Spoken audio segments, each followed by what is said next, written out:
Vamos começar com fake. Deep fake. O que é deep fake? Que é uma nova modalidade de fake news que pode aparecer nesse processo eleitoral. A deepfake seria uma montagem com vídeos configurando falas irreais, né?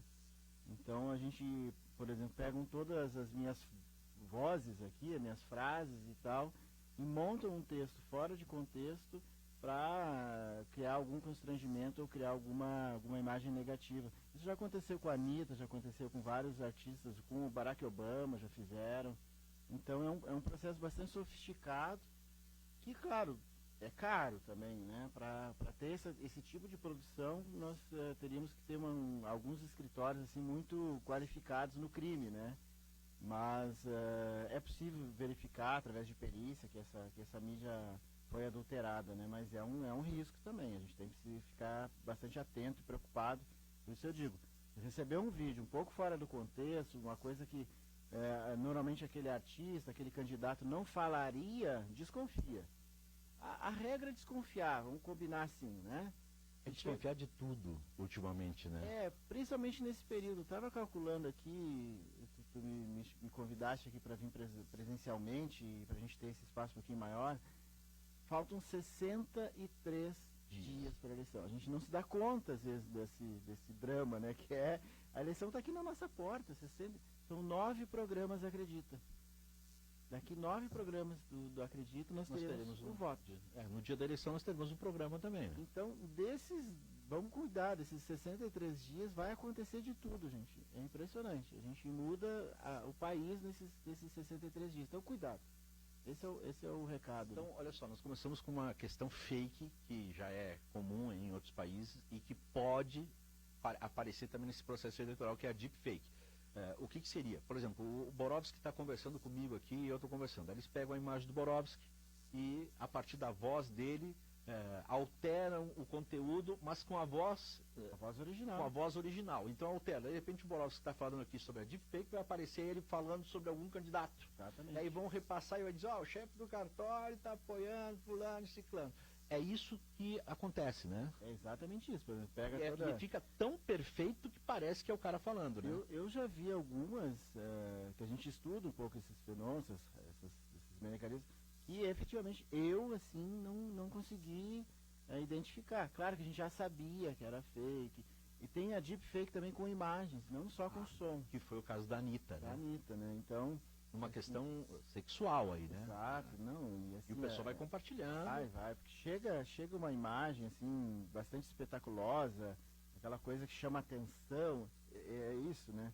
Aquilo que é muito fora do padrão, assim, uma coisa totalmente incomum, que chama atenção e que, nossa, olha aqui, o fulano tá falando, olha aqui, o Alberto falou isso do candidato A, do candidato B, blá, blá, e na verdade aquilo não é nada real, né? Então, a gente já, inclusive, imagens de crianças sendo abandonadas, o que tu vai ver a imagem real não tem nada a ver com aquilo lá. Então é uma manipulação de imagem e som que causa um transtorno enorme e é mentira, na verdade. Imagina isso num processo eleitoral que é curto, né? 45 dias de campanha, né? 45 dias, a campanha começa, a campanha de rua, né? A campanha já está aí, né? Sim, já está, a pré-campanha. Mas a campanha mesmo de rua e tal, que pode pedir voto, é de 16 de agosto a 2 de outubro. São 46 dias por aí. Bom, então tu imagina um fake disso, né? Com a voz, com imagem, sendo lançado aí e sendo compartilhado por milhares de pessoas de um candidato ou outro. Até isso ser denunciado, desmentido, periciado, daqui a pouco já chegou a eleição e o estrago já foi feito. O estrago já aconteceu, porque a velocidade da propagação desse tipo de mentira é muito rápida, né? Então hoje eu coloco num grupo de WhatsApp, por exemplo, tem 257 pessoas. Cada um desses 257 tem mais lá 3, 4, 5 grupos. E aí vai. E é um rastro de pólvora que a gente não consegue mais apagar esse incêndio, né? E também tem o Telegram, né? Ah, sim. O Telegram é um problemaço, né? Porque aí tem mais alcance ainda, né? O Telegram não tem limite, né? Então, a gente já viu grupos aí com 70 mil pessoas propagando bobagens, assim, absurdas. Né? Que coisa. Olha só, o professor, eu vou só mandar os recadinhos aqui, o professor Osvair Morgan, dá um bom dia a nós aqui, diz que os assuntos são relevantes. O Paulo Damer, conhece também, né, Borowski? Grande secretário aqui, bom dia. E percebe assim que há muita ainda, né, uma indústria de fake news sobre a urna eletrônica, e nós tratamos disso na sexta-feira aqui. Então, quem quiser acompanhar no YouTube da Câmara Municipal, tem uma palestra espetacular do colega Luiz Fernando Schaul, que é, assim, para nós, o maior especialista em sistema da urna eletrônica aqui do Rio Grande do Sul, um dos maiores do Brasil, que está lá no YouTube, é só pesquisar. Então, ainda tem essas fakes sobre a urna, por exemplo, surgiu lá, né? A urna é conectada na internet. Essa é clássica, né? A urna não é conectada na internet. Então né? parem com esse negócio. A urna, primeiro, a urna não é conectada com a internet. Outra que aparece, a urna brasileira é fabricada na Venezuela. Também não é fabricada na Venezuela. Então, Nem assim, em Cuba. Nem em Cuba. Então, assim, nós estamos conseguindo responder isso. Claro que para aqueles que não querem acreditar, não tem muita solução. Mas a gente tem trazido muita informação. Então, o remédio para desinformação, para fake news, é informação. E aí eu quero deixar nós inclusive disponibilizamos lá 3 espaços, né? O TSE tem um chatbot, e é só acessar a página tse.jus.br, está lá na capa. O chatbot é o que, Meneguzzi Margot? É um WhatsApp, é um robô do WhatsApp que tu dá um oi e ele te dá 12 opções, desde o teu local de votação, e inclusive responde dúvidas sobre fake news e tudo mais. Depois nós temos a página Fatos e Boatos. Fatos e Boatos. Assim, essa página está ancorada no TSE, mas é toda uma rede de fact-checking, que a gente chama, né? Que tem jornais, os grandes jornais, boatos.org, e-farsas, são acho que uns 40 órgãos e instituições privadas e mídia, Globo, Estadão, Folha, todo esse povo grandão aí do Brasil, e que recebem fake news e vão atrás e fazem colocam a checagem lá, essa história aqui. Esses dias um vereador me perguntou, por exemplo, que em 2020 uma vereadora tinha, e é sempre os números bem estranhos, assim, tinha 1.111 votos, sempre uma coisa assim. E aí quando voltou, porque teve uma interrupção na transmissão, voltou, ela tinha 58. E aí eu disse, olha, vereador, está aqui a prova, está aqui no Boatos, Fatos e Boatos, está aqui. Foi manipulação do BU, fizeram aquele Photoshop no BU, engraçado que é sempre BU o boletim de urna. Boletim de urna, né? E aqui ela teria 1.111 votos. É sempre uns números assim, ou é 999, ou é 111. Então alguém alterou o boletim de urna? Alguém alterou a imagem. Aí filmaram ela com o celular, tá aqui meu celular, eu tô com 1.111 votos e agora me deram só 58. Então, isso está lá no Fatos e Boatos. E tem uma outra página, são os 3 itens que estão inclusive na capa do site do TSE, que é a denúncia sobre desinformação. Né? Então, tu tem um link e tu pode encaminhar para o TSE qualquer notícia que você recebe sobre desinformação, coloca lá, o TSE investiga e te responde. Aliás, eu gosto muito do site do TSE, me baseio muito por ele. Joga no Google aí TSE, você já vai entrar na página, não é página fake. Porque assim, oficial, cara, fica né? pensando assim, o Borovski está aqui e a gente falou assim, quais são os veículos de credibilidade para dar a informação correta? O rádio. O rádio é uma informação. A Rádio Caxias, por exemplo, tem mais de 70 anos. Aqui você pode escutar e vai ter a informação correta, né? Assim, embora esses dias eu tenha ouvido aí um narrador, mas não é daqui, um narrador de Porto Alegre, que se empolgou com uma fake news que mandaram para ele no WhatsApp, e ele, sem checagem, foi pro ar e fez um discurso e era uma notícia fake news. Isso acontece, na verdade. Chequem, até os grandes profissionais estão caindo nessa. A gente tem sempre que ter cuidado, porque assim, erro é uma coisa. Erro, eu cheguei aqui e dei uma informação errada. De repente falei alguma coisa que não estava bem checada e tal. Então isso pode acontecer. Pode acontecer. Jornais, não tem aquele ombudsman, né? Sim. Nos jornais, errei. Um dia coloca uma notícia, no outro coloca errata. Meio da vida. Agora o que a gente combate, e aí que nós criamos toda uma rede para combater as fake news nas eleições, é a produção em massa. Comparando, é uma comparação meio arriscada, mas vou me dar esse direito. Comparando ao tráfico de drogas. Então, assim, aquele usuário ali que divulga no WhatsApp ou que recebe uma fake news e transmite, às vezes ele está, é o candidato que ele gosta, é um assunto que ele se identifica, mas a gente tem que combater a fonte, quem cria. Então a gente tem, inclusive, monitoramento das redes sociais, o TSE está com um serviço de inteligência muito bem preparado, com Polícia Federal, com a BIM, com as organizações de segurança dos estados, monitorando redes sociais e principalmente com discurso de ódio.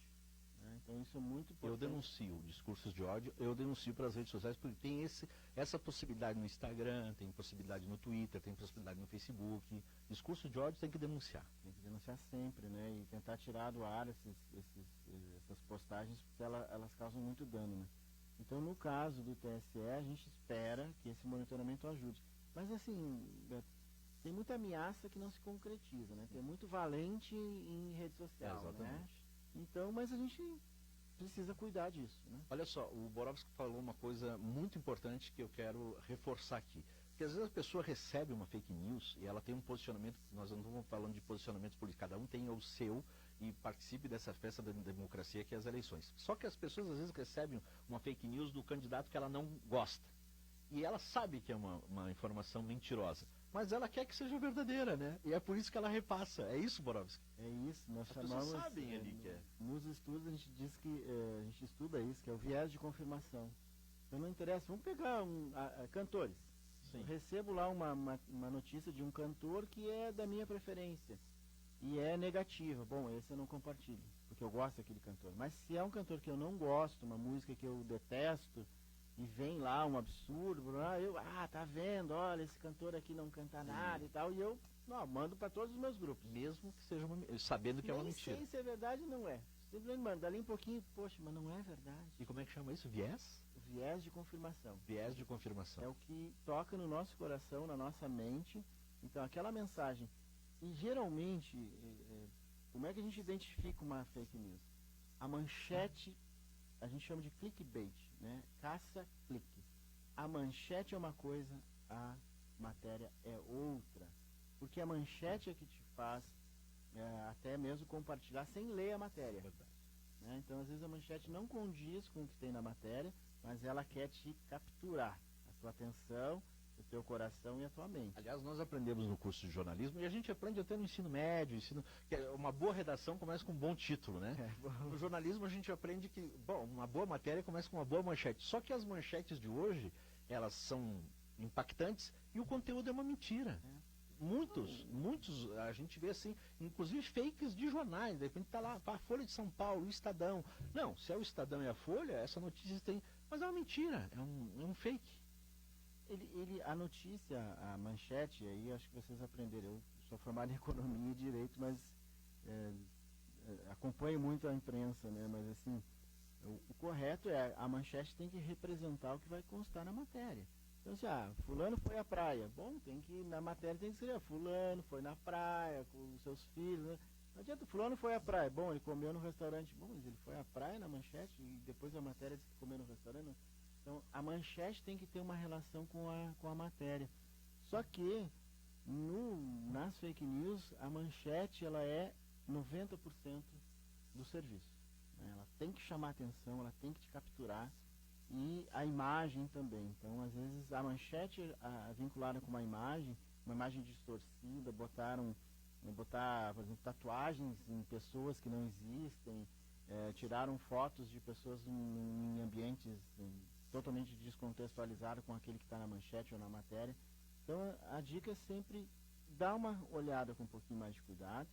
Na dúvida, entra lá no Fatos e Boatos, entra aqui no site da Rádio Caxias, ouve aqui os programas do Acredita. A rádio, ela tem um papel fundamental ainda nesse processo, apesar das redes sociais terem hoje nós somos, a gente tem a comunicação de um para todos, que é a rádio, jornal, TV, mas a gente produz conteúdo. Nós somos hoje, exatamente. Todo mundo hoje produz conteúdo e as pessoas acreditam naquilo que a gente fala. E é por isso que há uma tentativa clara de alguns de desvalorizar o trabalho do jornalista, né? E que foi muito importante o trabalho de jornalismo nas rádios e veículos de comunicação no período de pandemia. Agora, Borowski, é o seguinte, me prova que essa urna aí, a urna eletrônica, não pode ser hackeada, não pode ser falsificada, ninguém pode entrar nela, porque as pessoas... negócio de urna, aí em algum momento alguém entra nessa urna e muda os votos. E aí, me prova. Tem duas premissas que a gente sempre ressalta, né, quando fala da urna eletrônica. Primeiro, não existe nenhum sistema eletrônico 100% seguro, né? Então é importante que a gente faça teste, é importante que a gente tenha barreira, é importante que a gente sempre procure melhorar a segurança. Segundo, é importante que as pessoas que tenham dúvida nos procurem. Eu até falei no seminário agora na sexta-feira lá na Câmara que assim, não adianta a gente falar para quem já acredita, mas a gente precisa ouvir de quem não acredita quais são as suas dúvidas. É para esses que a gente precisa esclarecer, não, para quem acredita também, mas assim, para esses que a gente precisa saber quais são efetivamente as suas dúvidas. Então, o sistema eletrônico de votação brasileiro, existem sistemas eletrônicos de votação em outros países, também é uma fake news. Os próprios Estados Unidos, que é a nossa referência aí em termos de democracia, tem sistemas eletrônicos, totalmente diferentes, mas eles têm sistema eletrônico. A Venezuela tem sistema eletrônico, com voto impresso, inclusive, né? Paraguai testou, o México testou, a Argentina usa em alguns estados. Então, assim, isso é uma outra fake news que a gente consegue desmanchar. E o sistema da urna eletrônica, uma coisa que é muito importante, que a gente ouve muito em lives aí, né? Lá no TSE eles podem alterar o programa. Nós temos em torno de 150 servidores e servidoras trabalhando no TSE, no sistema da urna. Ninguém faz, não tem nenhum servidor que faça sozinho. Não tem como um servidor fazer do início ao fim o sistema da urna. São várias mãos. E em cada processo tem criptografia, tem chaves de segurança, que se alterar uma linha no programa, todo o contexto muda e deixa rastro. Então a urna eletrônica que a gente sempre comenta nós temos uma série de barreiras para efetivamente não termos nenhum problema com ela e nenhuma alteração. A pergunta é a seguinte, eu vou fazer um papel aquele de te colocar na parede, mas tu já está acostumado. Os hackers já invadiram a Polícia Federal, já invadiram o Ministério da Saúde, já invadiram bancos, já invadiram, que tem sistemas de segurança muito aperfeiçoados. Como eles não podem entrar no sistema da urna eletrônica? Veja, primeiro, vamos pegar em duas etapas, né? Se o hacker invadisse lá, tem inclusive uma clássica aí, né? Ficaram lá meses no TSE. Primeiro que a gente percebe a invasão hacker em segundos, né? Então nós temos uma série de sistema de segurança no TSE e nos TREs para identificar qualquer invasão. E inclusive nós trocamos senha cada mês. Agora é uma troca de senha. Paranoia, a gente troca senha, aumenta a segurança e tudo mais. Então, se alguém entrar na sala cofre lá do TSE, onde tem todo o banco de dados do sistema de votação, vai ser rapidamente identificado. A urna em si, o equipamento em si, ele não tem conexão com a internet. Então a urna eletrônica, se eu pegar a urna no sábado, mandei a urna lá para a ANAREC, chegou um cara lá, roubou a urna, levou para casa, ele não vai fazer nada com a urna. Então, esses dois momentos são realmente, nós já tivemos até uma invasão na parte mais administrativa do TSE, que divulgaram o salário, divulgaram dados pessoais de ministros, de servidores, mas nunca chegaram na sala, no banco de dados da urna eletrônica, do sistema eletrônico de votação. E na sessão eleitoral não tem nenhum sentido. E agora, assim, se a urna, depois da votação, a urna some?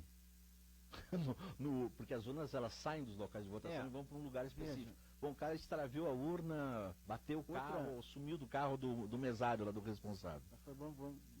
É importante que vocês nos tragam essas ideias, né? Porque às vezes a gente...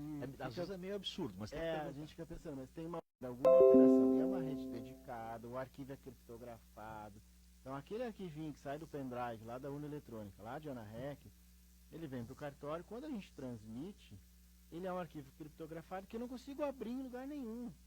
Então imagina, teria que alguém pegar um arquivo lá em ANAREC, levar para casa, alterar o resultado, que a gente teria que quebrar a chave criptografada, alterar o resultado, levar no cartório, o cartório ia transmitir sem perceber. Então, praticamente impossível. É praticamente impossível. Então, o nosso trabalho é tornar a fraude de difícil elaboração e cara demais. Então, nesse caso, seria facilmente identificado porque antes de gravar o pendrive, a urna imprime o boletim de urna. Então, ela imprime, tem um papel. Depois ela grava o resultado. Então, era só pegar o papel e comparar com o resultado que foi divulgado no TSE. Isso, assim, as emissoras de rádio, quando transmite processo eleitoral, muitos que têm condições, põe um repórter numa sessão, numa outra, aí ele pega o boletim de urna, ó, já está começando aqui, já, ó, nessa urna tal, é o boletim de urna que ele pegou. Cidades pequenas. Qualquer um pode ter acesso ao boletim de urna. A gente teve para São Marcos, acho que tem 40 e poucas sessões.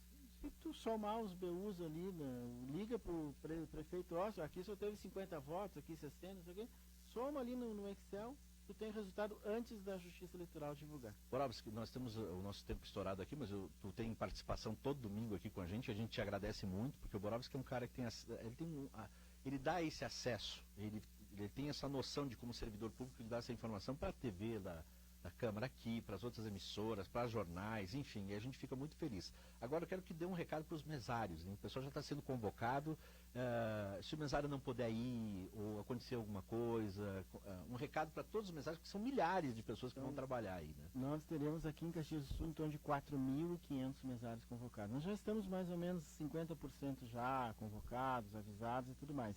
Quem quiser ser voluntário, entra lá na página do TRE, se cadastra, entre em contato com os cartórios.